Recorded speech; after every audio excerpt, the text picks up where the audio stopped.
alive!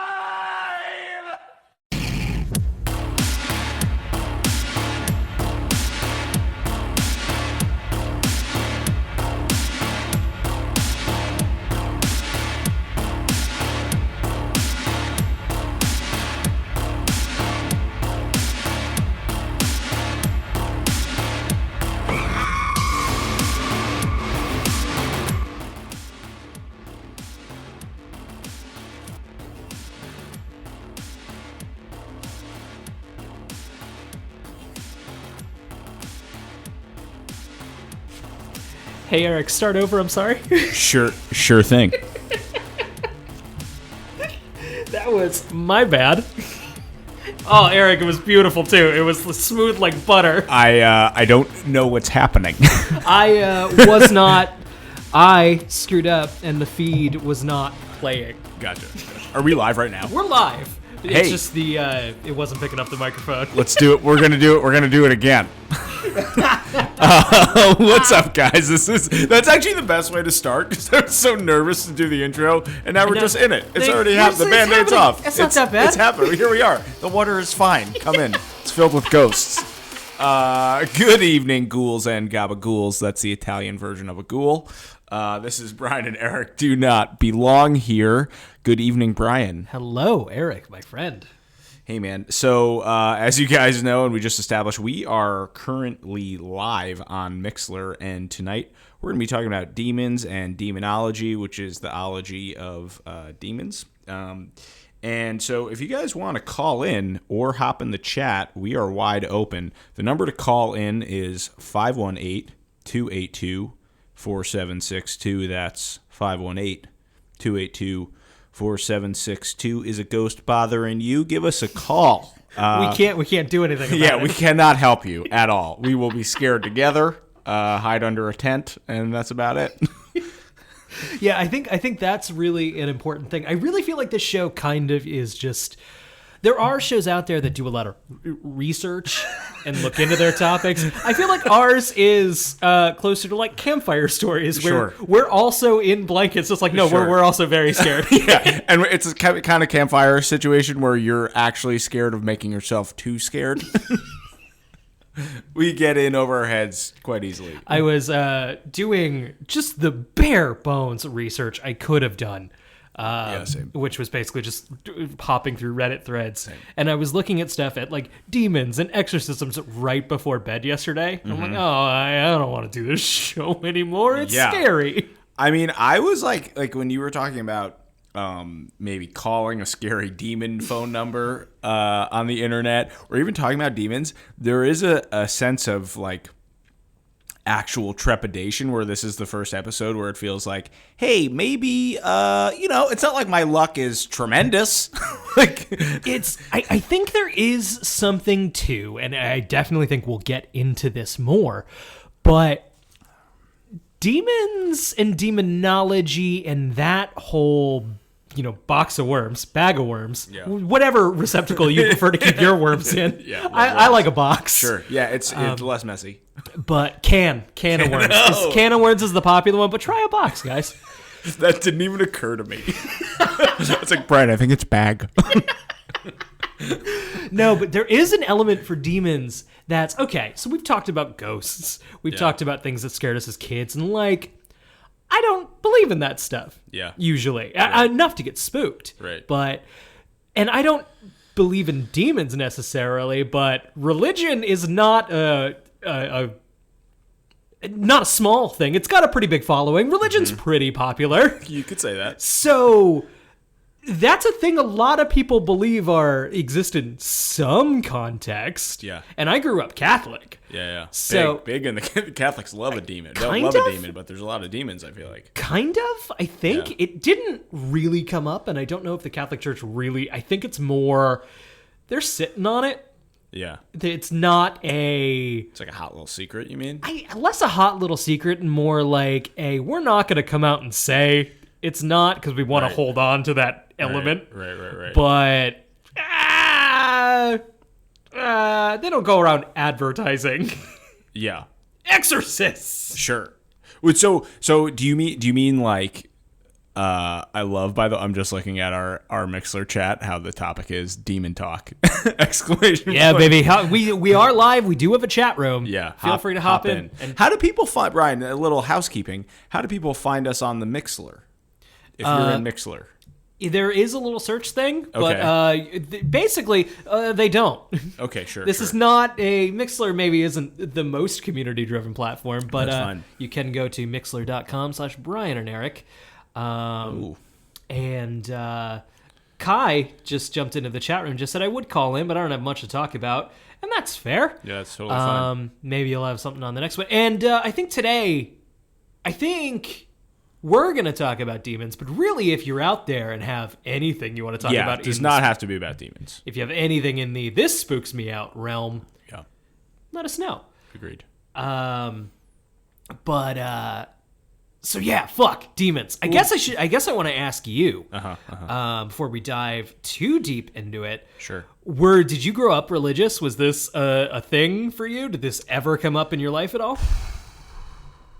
Well, so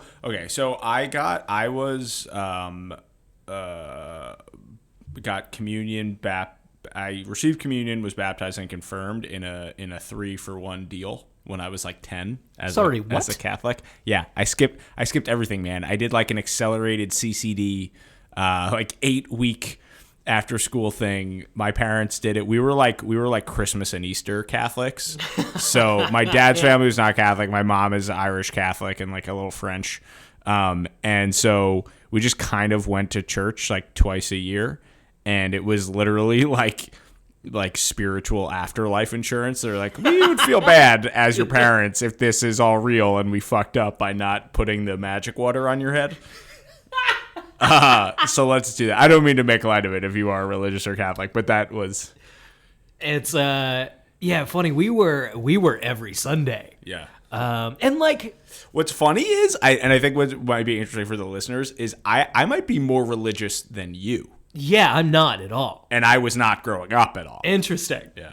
And like, I think I hit the same phase as everyone of, suburban kid, grew up Catholic, stops believing in God. And of course, that had to be the main element of my personality for a while. I just have to be as insufferable about this. And then, slowly you grow up and it just doesn't come up that much.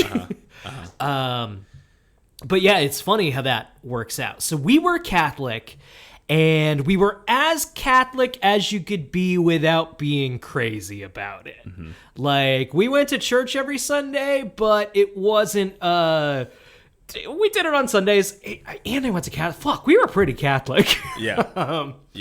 But religion didn't dictate our lives that much. Let me ask you this question, since we're talking about demons. Like, what was your guys' relationship with and to the devil?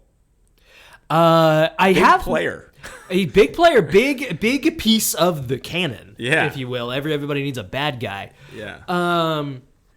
Ours was, so I mentioned on a previous show that my dad is a no go on fucking devil stuff. Yeah. Devil, like the Exorcist, not so much don't fuck with it, but in like the Exorcist, the Omen, not fucking into it. But it's more, I think it's scary, not from a religious point. Sure. It just hit his spooky bones. Yeah. Okay. Would he do? Is it specifically devil stuff? Would he do like, I don't know, like Friday the 13th or Jason or things? Does that bother him? I don't think that bothers him. He was never like, my mom was always my horror movie like guru and ushered me through that. So funny. Never really came up with my dad. But what bothered him was specifically devil stuff. Wow. Pardon me, I just burped. Yeah. It was never really a big thing. And it was never a big thing at my church. It was... even like our pastor, kind of the boss priest man, always kind of made it clear that, well, back in the day they told stories to explain things they didn't understand. Like a lot of this ain't literal. Stop being literal. Right. Which is pretty woke for a priest. Sure. But yeah, what about you? So yeah, it was the same kind of. I don't want to say watered down, but definitely just like more progressive sort of literary reading of the Bible, where it's like the devil is the temptation that lives inside of you, or it's like turning away from the love of God, not like a monster who lives in a fire cave who's gonna take your soul if you do the bad thing with your wiener. Which, man, had Catholicism stayed fucking metal, that's what I'm saying, man. I'd be a little more into it. I think that's why they're fucking up with the whole just how they're kind of running things on the inside. But I think if they, like you're saying, if they stayed more metal, they might be doing a little better. And that was the thing as a teenager, still recognizing myself as Catholic. I got really into like that, the fucking, because of course I was a fucking dweeb who was into fucking X-Men. Sure. Angels and the mythology of those and the demons and shit, and that was all super interesting to me. And that got shot down as like, no, fucking nerd. Even in the religious like community, it was like, really? No, dog. That sucks. So even like the getting into the nerdier parts of Catholicism was like, nah, bro, no. That's just eat now. No, dude, that's for nerds. Eat this magic bread that's a person now. Yeah, that's a crazy. I mean, we could do a whole other episode just about like religion and religious tradition and like kind of the crazy stuff that's encoded in there. But that is a pretty crazy thing to think about, that literal like divine cannibalism is what you do on a Sunday with your family. You go, you eat your God and you drink his blood. That's crazy. Eric, is religion metal? Yeah, I think it's metal, Brian. Oh fuck, I think it's metal as fuck. Yeah, goddamn. So hey, let me actually, were you in addition to sort of religious, were you into mythology? Like you were saying, you're kind of into angels and stuff. Were you into mythology generally? Was that a thing that kind of... It wasn't a sticking point for me, but yeah, sure. I thought fucking Norse gods were cool and shit. Yeah. So there was no... So you're growing up, you're going to church every Sunday, your family's very religious. Was it for you just like, and not to make this like religion talk, we will talk about demons. Welcome to Christian talk. Yeah, we are just going to blast jars of clay and suppress our own feelings for a while. No, were you... Welcome to the no masturbation zone. We're watching. Literally. No, was it like... Wasn't loud enough to be good. We're live, baby. We need a soundboard so badly. I can't. I just want to do sound bites of Schwarzenegger the whole time. Your pizza bullets on it. That's all. That's all I got. So, yeah. So the supernatural elements, aside from your dad being sort of instinctively spooked by devil shit, and scary story. Actually, if you haven't listened to episode 1 is excellent. Brian tells a very funny and scary story about a possibly possessed rocking horse that lived in his house. Yeah, ever since I've recalled that's been weirding me the fuck out. Dude, there is a weird universe simulation thing, and we won't get into some of the more personal stories that I've told you offline, but it's like, since we started doing this podcast and focusing on it and talking about it, shit's gotten weird. Yeah, has that happened to you too? It's not as dramatic as yours. Yeah. But like, shit's a little weird. Sure. Yeah, certain things, it's like you like tune the tuning fork to a certain vibration and stuff. Maybe you just notice things are more prone to whatever. So, okay. So dad spooked out, but was there any sense, because the thing that's interesting about Christianity and a lot of religions is like all of a sudden you're pitted in like a cosmic war of good and evil in a way, and your soul is like the battleground. Like, did you feel like there was evil, like a sense of evil in the world that you were trying to not succumb to? No, I just wanted to not get in trouble for jerking off. Sure. Was that... How did you? I have a lot of weird jerk-off stories, dude. Changing chat title to jerk off talk. Yeah, all right. We're abandoning the whole premise of the show. Dude, I was a repressed Catholic kid, so shit got fucking weird. Nothing will make a teen hornier than telling them that they should not be horny. It was bad. Yeah. It was bad, my friend. Okay. So just, it was pure like morality behavior. Yeah, no, there was nothing. None of the cool shit came up. Yeah, they fucked up. I feel robbed. They fucked up. Because there is a lot of occult. I mean, one thing that we could talk about is this documentary on Netflix, Father Amorth. Yeah, you were telling me about this today. I'm not familiar with it. Dude, it is the coolest thing ever. This man died recently, R.I.P., at 91. He claimed, and I think is recorded to have performed over like 50,000 exorcisms. An Italian guy. And this documentary is produced and directed by the same guy who did the movie The Exorcist. And I think Father Amorth, who's this very prolific actual exorcist in Rome, working for the Vatican, was one of the inspirations for the original movie The Exorcist. And they just kind of follow him around as he performs these exorcisms across Rome. There's this one woman who is like, this is not funny, but she is like, some people have like chronic ailments. Her chronic ailment is that she is just chronically possessed. Like, Father Amorth will come. It happened again. Yeah, oh no, the meatball attacking on me. This is so offensive on so many levels. Italian Americans, Italians, people who have problems with demonic possession, meatball aficionados. Mamma mia.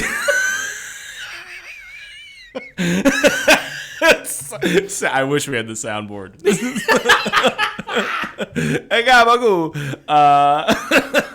Wow. But so This show had such promise. it still does. I think we're doing great. No, but so there's actual footage. She is like, I don't know what is technically wrong or not wrong with her, but her whole family's there. Like, there's something going on with this lady, and she speaks in a scary, she like does go into the scary kind of like growly voice. Like, she's a normal sweet lady. She'll speak in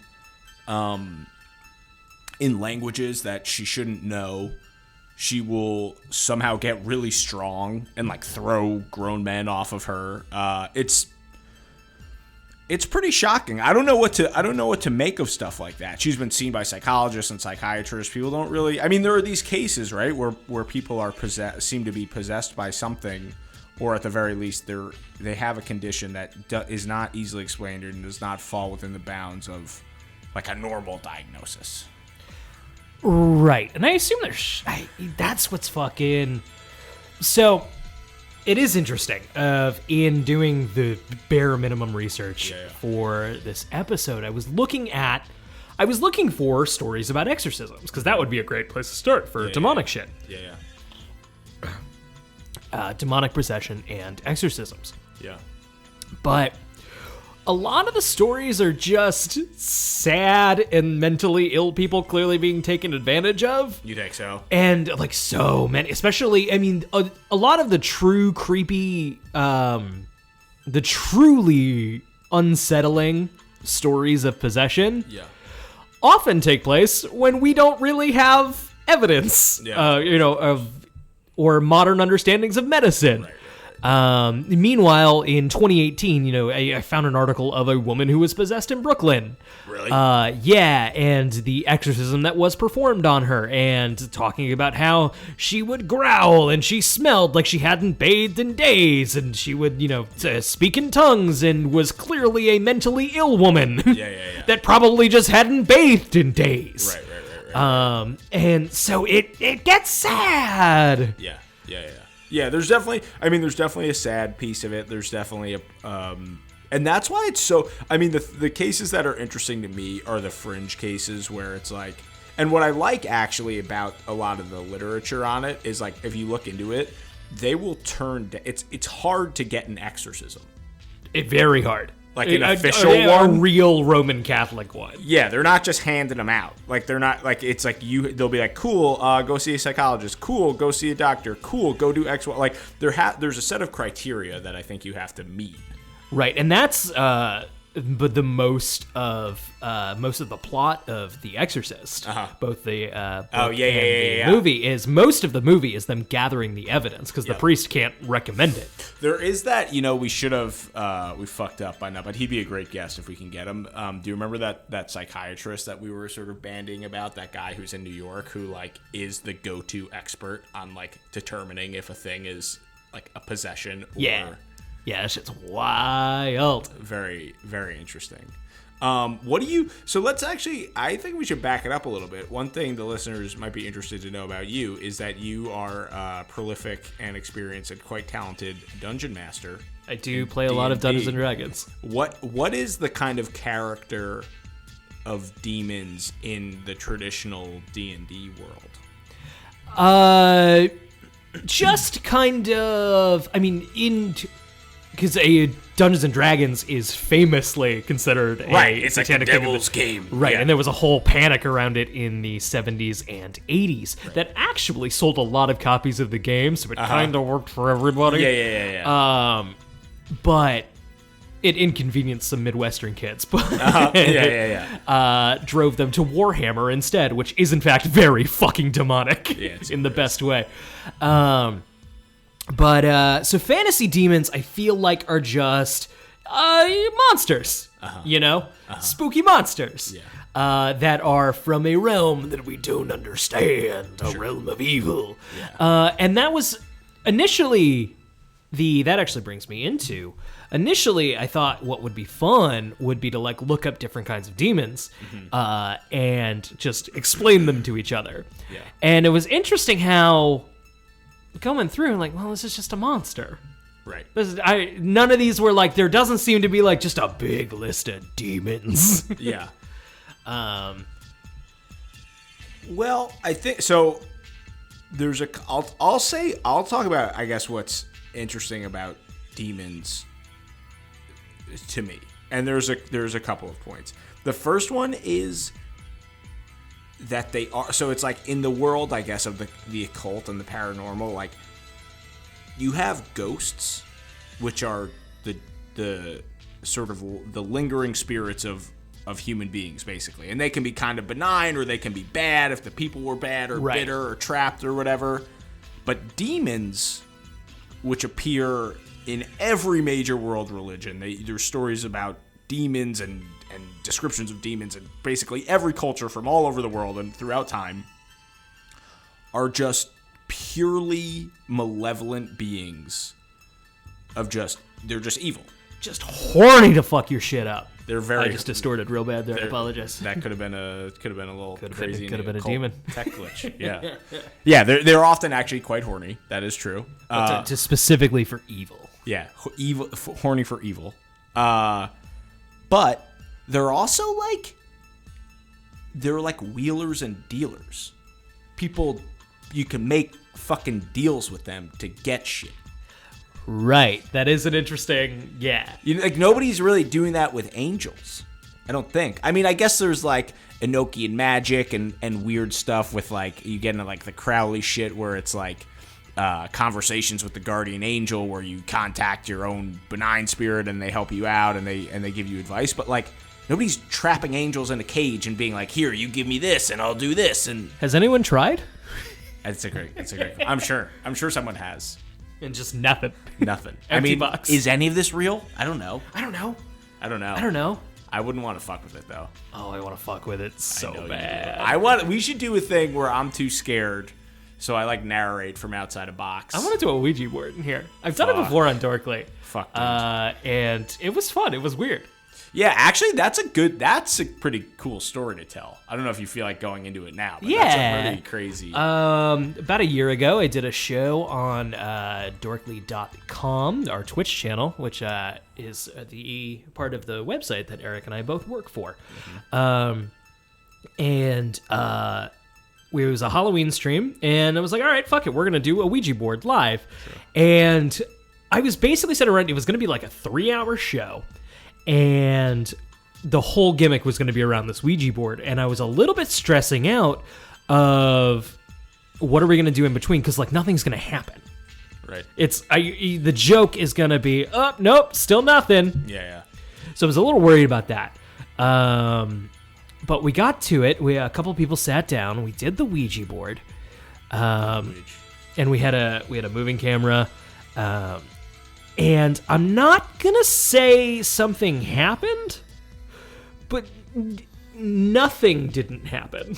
Yeah. It wasn't nothing. And I don't know how to explain it.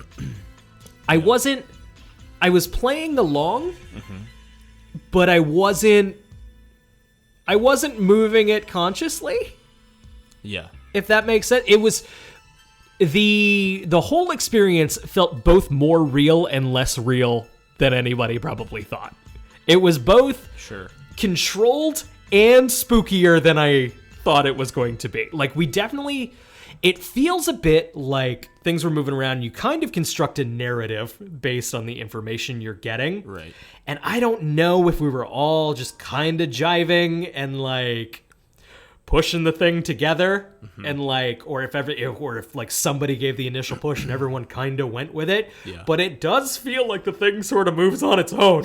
That's fucking... Yeah, what is it like? So I've actually never participated in a Ouija board. Which, keep in mind, was a Hasbro Ouija board. I don't think it matters. Just like the dark magic section. Yeah. Yeah, you go through a weird like beaded curtain and they're just like an old hippie. It's like, I don't know, man. Well, yeah, but so what was it like? I've never done one. Do you feel like something else is moving it? Yes. Yeah. Yes, but like I said, it also feels like the only way I could describe it, if assuming everyone was just kind of playing along, it's almost like somebody gives it a little push, and everyone just kind of willed it. Where like we were all like, oh man, it would be real spooky if it said yes as an answer to our question. And like, I think everybody kind of wanted it to go to yes. And conveniently, the ghost answered yes. Right. So I think there's an element of we were kind of letting ourselves believe it. Right. Which I think can cause that reaction. Yeah. I don't feel like I'm making enough sense or communicating it well. No, it makes a lot of sense. It was a weird experience because no one was obviously pushing it of their own. Like, no one was clearly in control of it, and it did feel like there were moments where like your arm jerks and it moves, and it's nobody like a more violent motion, not like it, because the way I'm picturing it, or from the more skeptical angle of kind of what you're talking about, of like it's just sort of like nobody wants to fight. Like you want to sort of let it go to the place that would be the coolest, right? But that movement to me would be like a very gradual sliding. There were weird moments where the planchette would like very smoothly move around the board and then jerk to an answer. That's fucking crazy. It wasn't not spooky. Would you guys freak out when that happened? When people like look around? I was also drunk. Yeah, sure. Okay, got it. We were. Yeah. I used to drink more on the Darkly streams at that time. To no ill effect, I might add. Nope. Things were great. Went great every single time. Everybody loved it. Yeah. But so would people like take note? It was Emily was sort of our my girlfriend Emily was our spirit guide. She's very into that stuff. She's gonna come on the show, right? She is gonna come on the show. I believe she's gonna do tarot for us. Ooh, that's cool. Yeah, I'm excited for that. So am I. But like we went home a little spooked about it. Yeah. So what? Okay. So what was actually revealed? Like what we believe we spoke to a little boy who died on like coming to Ellis Island. What? Like why? I don't remember. It was something spelled out. Spelled something out, and then we Googled it. Mm-hmm. And what we Googled was like an immigration center during that time period. I mean, that is fucking crazy, dude, because you guys nobody knew that. None of us knew that. Yeah, and that I will say this, this is the stuff about possession and exorcisms the evidence that does put me in much more of a believer mode, or at least spooks me out, is there are documented cases of people knowing things that they shouldn't know, or for example speaking like ancient languages that are the way you speak that ancient language or knowing fact. I don't want to misspeak here, but I believe in the Devil and Father Amorth documentary. What happens? The girl like says something or knows something. Whoa, we got a call. We got a call. We should probably go to this. Yeah, let's take this. We'll pick this up after. Hello, you're on the line with Brian and Eric. How are you? Good. Hi, Brian and Eric. It's Alex. Alex, last welcome week. back. Hey, what's up? Hello. Welcome aboard. You've been talking an awful lot about The Exorcist. Yeah. We have it. film. It is one of my favorite books. Have you seen it? Okay. I have, of course. It happened in St. Louis, so that's my hometown Exorcist. Oh, shit. Okay. So I know the real story behind, that story. Alex, tell us everything, girl. Okay, here goes. This was 1949. It started in January. The family lived in Maryland. Weird stuff started happening, and right after all this weird stuff started happening in the home, a member of their family who was a big spiritualist passed away. She was a native of St. Louis. So the family was really upset, especially the 13-year-old boy in the house. Right, it was a boy, right? It was a boy.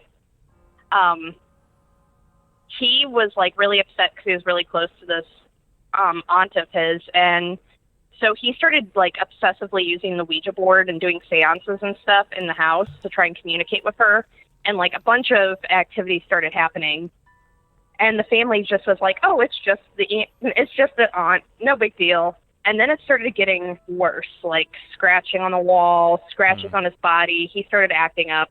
Went to a doctor, said nothing was wrong. Went to a psychologist. They're like, he's just a teenager. Psychiatrist said he was just obstinate.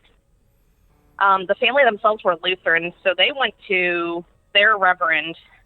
He, tried to pray over the boy. He had the boy stay at his house one night to see if the activity followed him, and it did.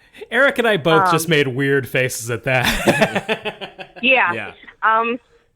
The activity followed him to school, so they had to pull him out of school. Oh, shit. And so the reverend ended up telling them to talk to someone else in the Lutheran church. So 2 ministers and a rabbi showed up at their house. And as soon as the rabbi came in view of the boy, he started speaking in Hebrew, a language he didn't know. And the rabbi's like, this is fucked up. So, I actually love that they brought a rabbi, just in case, get your bases covered. Yeah. Yeah, well, the fun thing is Lutherans don't really believe in exorcisms or stuff like that. But they're like, you need to talk to the Catholic Church. So oh, shit. Yeah, when it gets real, you got to go old school. Yeah, so they went to a nearby Catholic church, talked to a priest. He was kind of like the assistant. He wasn't the head priest of the church. The guy's like, he's showing a lot of signs of demonic possession, including the fact that he started speaking Latin to the priest. And the priest is like, oh no. And then they're like, this is the second language we don't know that he just blurted out. So he went to the Archbishop of Washington, D.C. They hadn't gotten anything progressed along. It was about a month and a half after the activity started. They actually took the boy to the hospital in Washington, D.C. For a week because he just wasn't sleeping. He wasn't able to keep food down, typical possibly possessed type things. Sure. And as soon as they released him from the hospital, they're like, maybe we should go visit our family in St. Louis. Maybe getting out of Maryland will help. It didn't. They got to St. Louis. The activity immediately started happening. Demon road trip, baby. Yeah.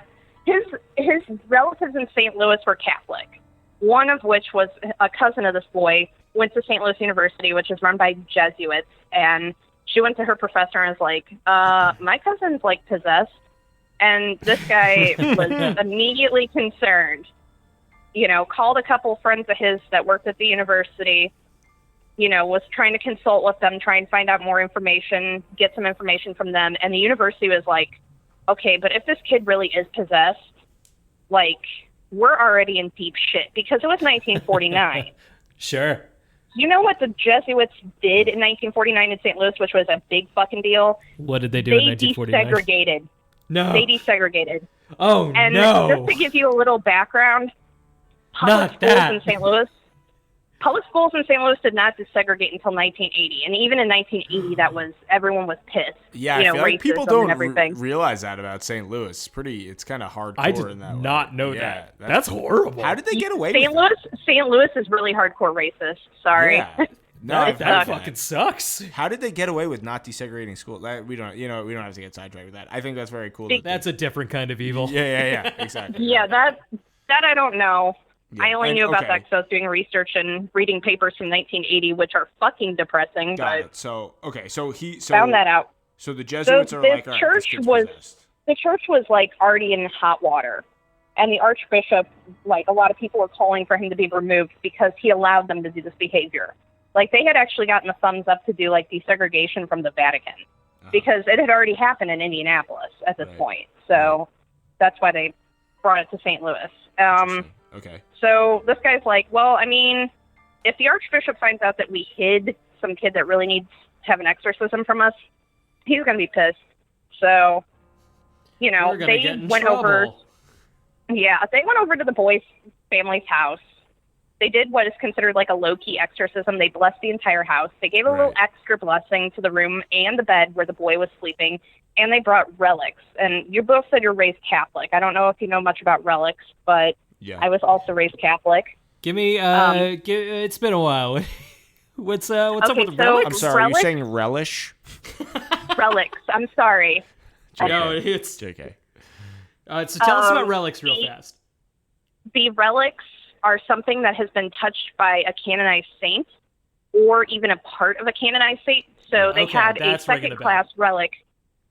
A second-class relic is something that was touched or handled by a canonized saint. So they had something for that. But then they also had first-class relics from this one guy who was the head priest of this one church in town. He had 11 saints' bone fragments. I think it was 11. What? But he had bone fragments. Yeah. That's a weird thing to have, dog. They're considered first-class relics and are, like, super valuable to the church. I don't know. I think it's fucking weird, but he brought those. And they're thinking, okay, well, if we have all these relics, the demon will just be scared and leave, right? Well, no, this demon was not even fucking bothered. The demon threw them across the room and was hurting the boy more. And they're like, this is really bad, really, really bad. So they went to write a letter to the Archbishop, and they specifically said in the letter, okay, so we really don't want to be the ones exorcising this boy, but this boy needs an exorcism. The Archbishop wrote that and was like, these fucking jackoffs are trying to get out of this. Appointed them to be the ones doing the exorcism. Oh, shit. Wow. So they tried to do the low-key one at the house. Didn't work. So then they started doing it at this one priest's church that he was running. However, there's a lot of screams and weird smells, and it was starting to freak people out, so they had to move from the church. So they went to this hospital farther away in the city. The one thing with exorcisms is that you have to have an extreme vow of silence about it. You're not supposed to talk about it at all. So they had to make sure that all these people working at the hospital agreed to it, which they did. Interesting. And so they moved the boy into the hospital. So at this point, it's March of 1949. This all started in January. So this is kind of moving along pretty quickly. But his case was very severe in their eyes, so... Sure. He was in the hospital about a month, and they finally, got rid of the demon. They had a whole team of people, including one individual who was in school to be a priest, but he was also a football player, and they only brought him along to hold the kid down. Wow.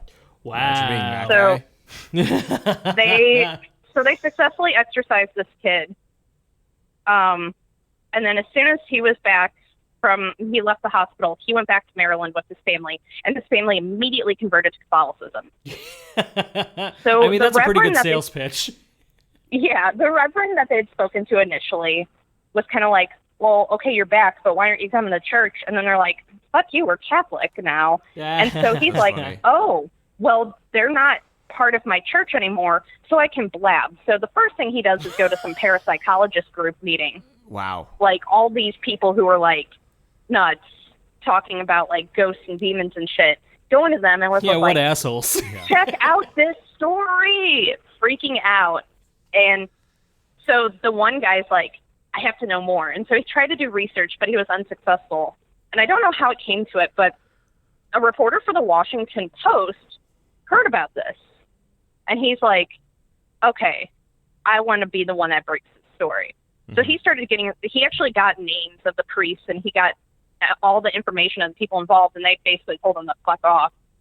But he got enough information to write a story, which was published in August of 1949, talking about the exorcism. And of course, who was reading that story but the author of The Exorcist? William Peter Blatty. And so, Yep, he started doing his own research, but the book itself is actually based on 2 exorcisms. The St. Louis one with the boy, and then there's an exorcism that took place about 20 years prior to that in Iowa with a girl. But they did have a lot of the key players from the St. Louis exorcism. Like, they based characters off of that, but they just, to protect the boy's identity, they switched it to being a girl. But it's kind of sad because they didn't really do a good job of hiding the boy's identity. His 2 nicknames were Robbie Doe or Roland Doe. Roland is an anagram of his real name, which is, I'm not going to say his last name, but his real name is Ronald. Just didn't try at all. Yeah. Just didn't pick just a new name. Yeah. And this guy who wrote a book telling the true story of the exorcism in St. Louis went on in the beginning of the book to talk about how he thought it was deplorable that people would post this guy's real name on the internet. And then he posted the kids, like the childhood home, he posted the actual fucking address. Let me ask you this. I punched that in, immediately all these articles pop up with this guy's real name and shit. I'm like, dude, really? That sucks. Well, let me ask you this. What happened to the guy? Was he demon free for the rest of his days? He was free of the demon or the devil, because it's considered to be the devil. He lived a perfectly normal life, and he actually was interviewed for the book that this guy wrote. Interesting. So, is that the audio that's in the movie? I'm not sure, because that's a great question. From what I understand, this guy was interviewed by the author of the book, and not The Exorcist, but this other book that told the true story in the 90s. And when that book was published, he was still alive. He was born in the 30s, so he could still be alive today. I'm not 100% sure. I'm not going to creep on this guy's personal life. He's probably has dealt with enough. He'd be an older gentleman, though, definitely, at this point. Yeah. But he apparently went on to live a completely normal life. Get married, have kids, the whole 9 yards. What's your kind of read on all this stuff? Do you believe in demonic possession? Do you believe that demonic entities are quote unquote real? Where do you land on this stuff? I don't. I've been excommunicated from the Catholic Church, so I don't believe any of it. No, what? How? Yeah. How do you do that now? What did you do? I wrote a letter. Can you talk about it? I wrote a letter. I Googled it, how to do it in college, and I was like, this would be a fun project, and I got excommunicated. I was like, bitching. Did you request to be, or like? I did request to be. That's what the letter said? I told them what my mortal sins were, and they're like, okay, bye. Does it work? I thought you could. I had all my records expunged too. Wow. What does that mean? Yeah, that means that they basically erased that I was baptized and had First Communion in the Catholic Church. That's as far as I got when I was a kid. Was First Communion. I thought it was a load of bullshit from a young age. So I was like, this sucks. So what do you think? But it's interesting. Yeah, go ahead. It's interesting because the hospital where this boy was exorcised, they sealed off the room first. But everyone was like, this is weird. It's like cold. There's electrical problems. You know, they were freaked out. So they then sealed off the whole floor. And then they had to seal off the wing because there's so many people who were like looky-loos trying to be like, oh, which one's the exorcist room? Because they never publicized which, right. You know, where it was. But people who worked in the hospital were like, it was the 5th floor. But they wouldn't tell them which room it was. Gotcha. And that wing was the first part of that hospital that was demolished. They built a new hospital right next door. When the demolition crew came through, they lost control of the wrecking ball and almost destroyed the new hospital. Oh, People think that was work of the devil. That's pretty crazy.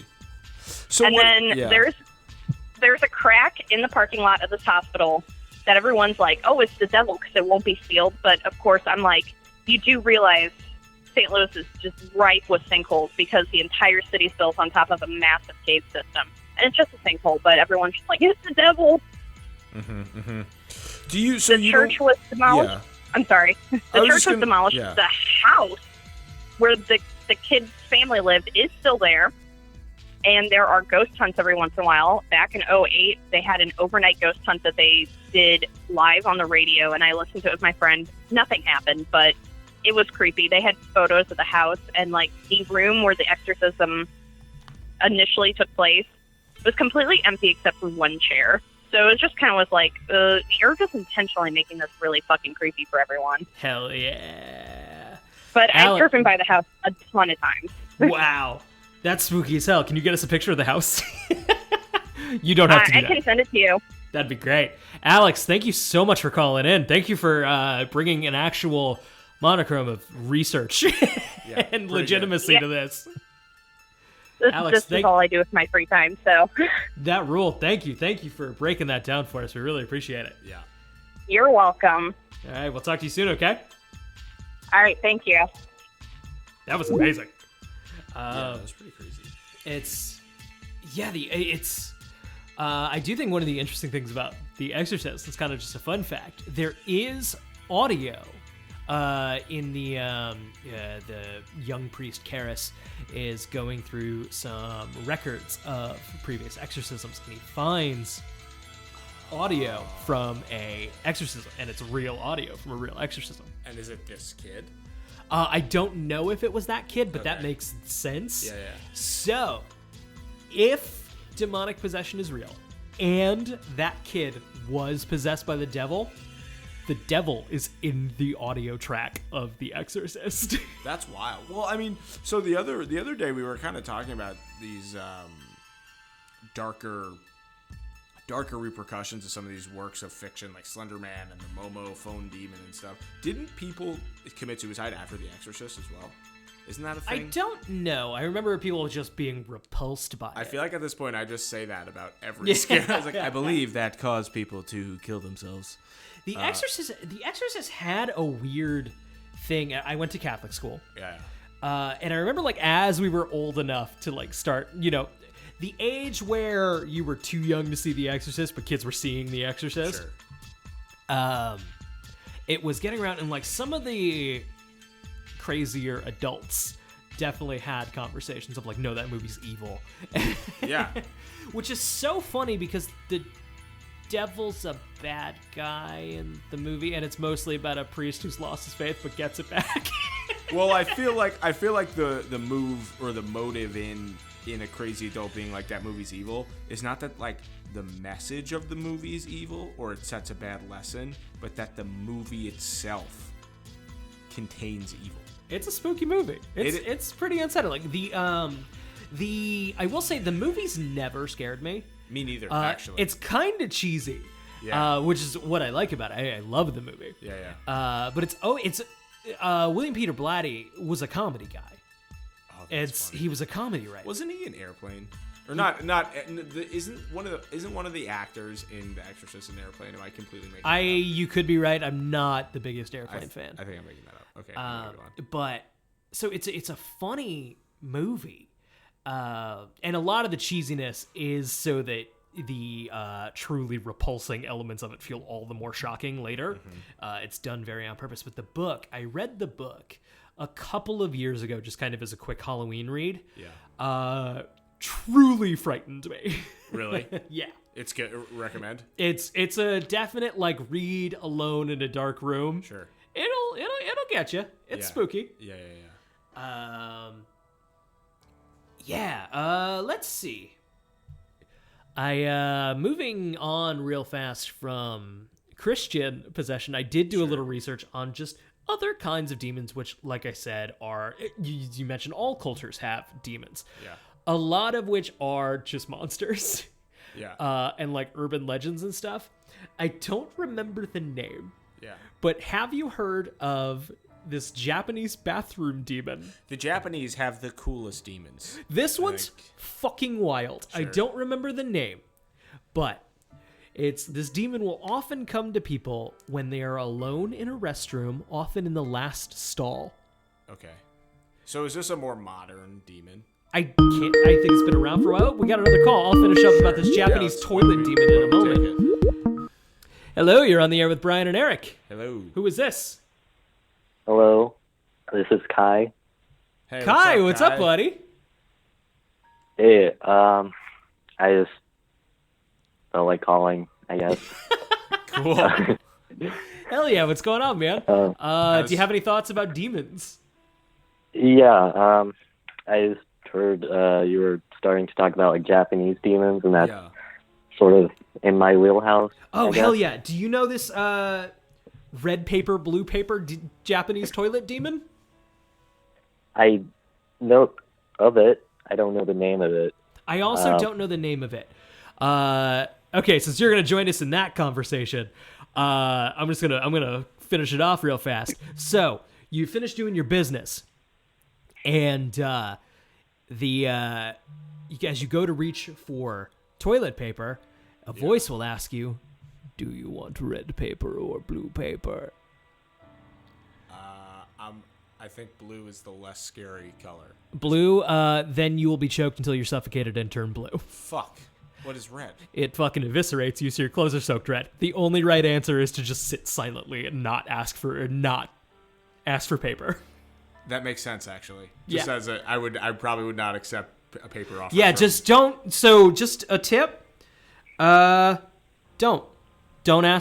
get paper from demons when you're sitting on a toilet. So Kai, what's your kind of Japanese demon lore looking like?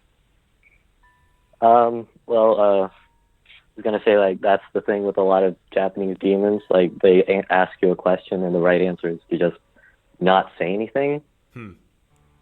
Like there's another Japanese demon that's like this lady who's got like face scars, like the Joker.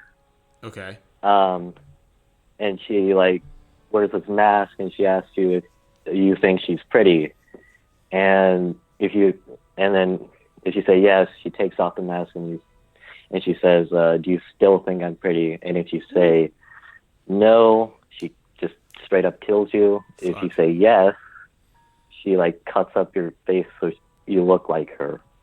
It feels like Japanese demons have a lot of catch-22. Yeah.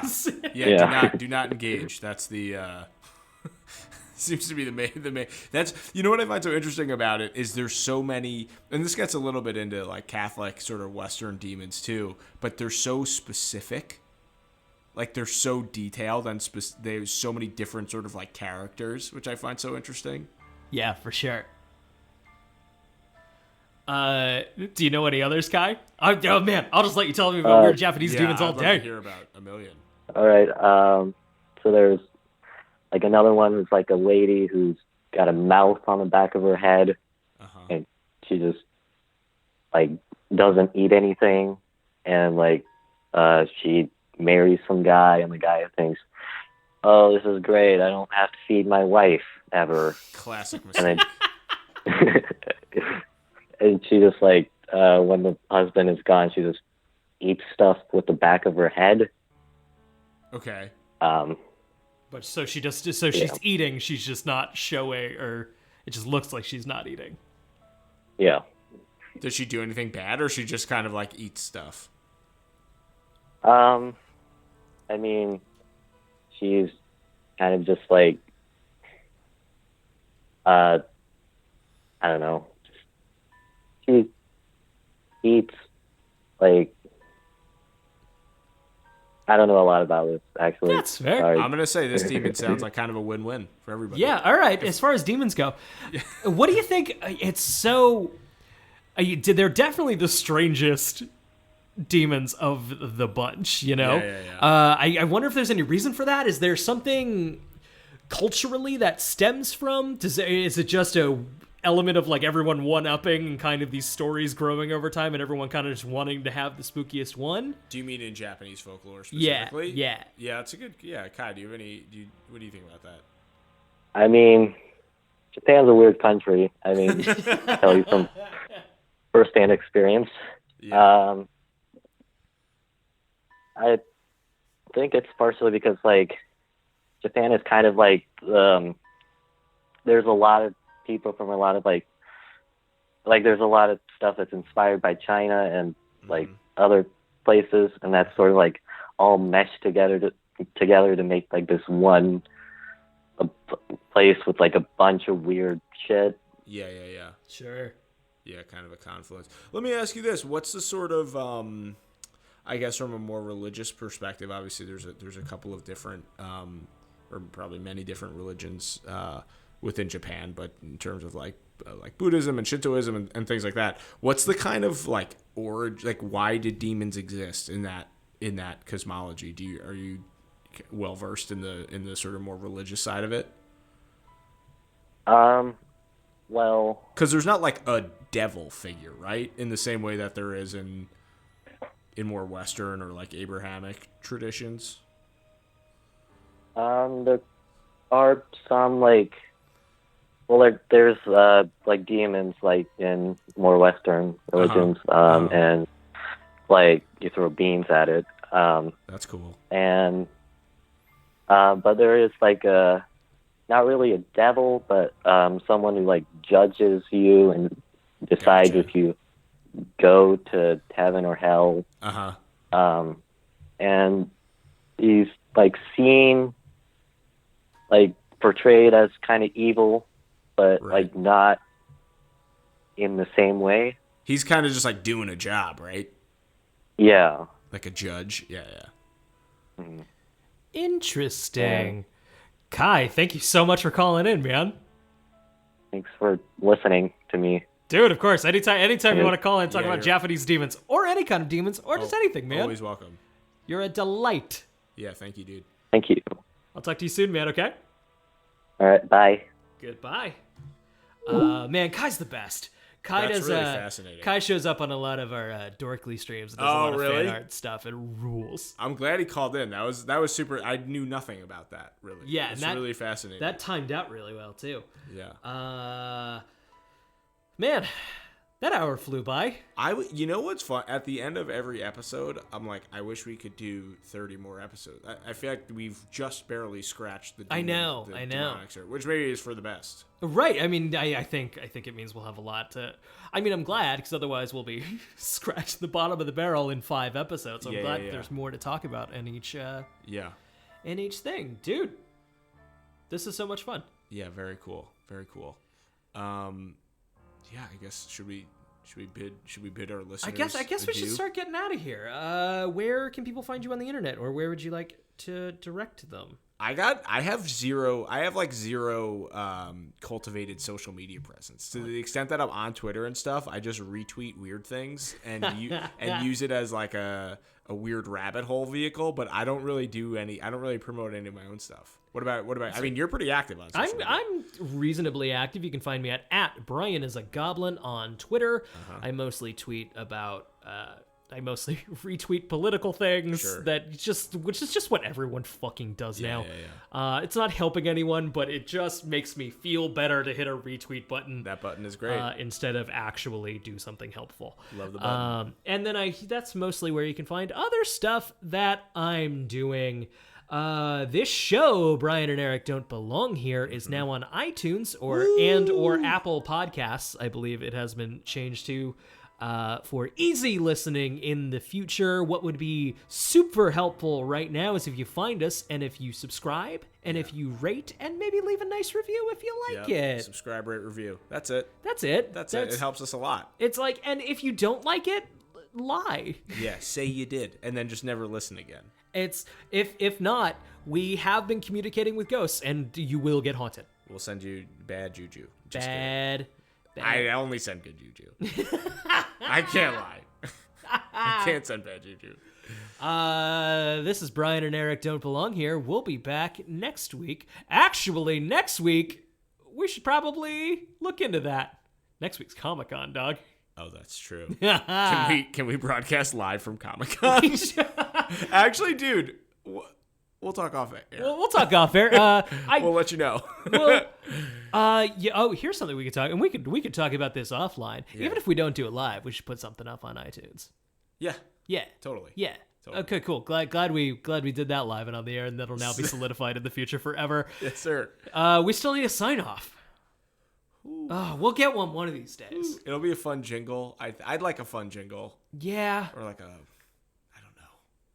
We were looking at some freelance stuff to get to up our game a little bit, and maybe we should freelance out a jingle. Yeah, if you're listening and you want to write us a jingle or do a cool fan art, I mean, be our guest. Yeah, please. Let's talk. That's all cool things. For now, the sign off is gonna be, don't get me, the devil. I will be sad. Same. Good night, everybody. Good night, guys. Oh no. Okay. We're gonna take that again. Why would happen? We're gonna take it again because I forgot. Okay, here we go. Now guys, we're still learning on the technical level, and we're gonna get there. We're doing good. It's gonna get good. Right now we're learning. We're kind of just playing it by ear, and now we're gonna try it again with "Don't get me, the devil. Please no." That's what we said.